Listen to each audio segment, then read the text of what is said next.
1.3 million Sing dollar, enough for a Singaporean to semi-retire at 40 years old. So this guy is 30 years old this year and he was thinking to retire in 10-year time. Suppose he had 1.3 million and it is growing at 7 to 8% per year. Is it enough to cover his expenses of $60,000 every single year? In this guy's assumption, I think he forgot to factor in inflation. So Singapore long-term inflation rate is around 1.6%, but let's use a more conservative inflation assumption, let's say 2.5%. Assuming a withdrawal rate of 4.6%, this person will need an investment return of 7.1% in order for his portfolio to not deplete. It is very possible if he has 1.3 million by the time he turns 40 for him to semi-retire, because I presume he's still going to have some source of income coming in to buffer his expenses. However, I think there are some pointers that this guy might want to take note of.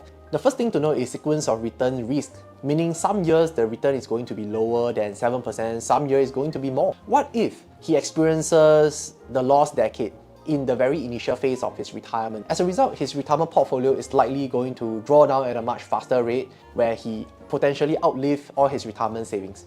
My second question to this guy is his assumption realistic? Will his investment returns stay this way, like stay at 7 to 8% throughout his life, meaning he's 30 now all the way to him being 70s to 80s?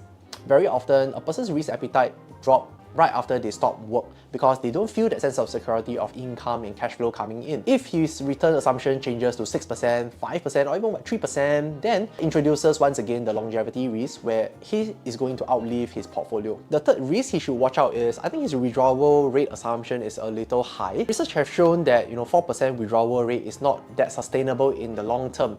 And he is using 4.6% as an assumption. I think that's a little aggressive. So for that reason, I would think that he might consider reviewing his withdrawal rate assumption so that he can better manage that longevity risk.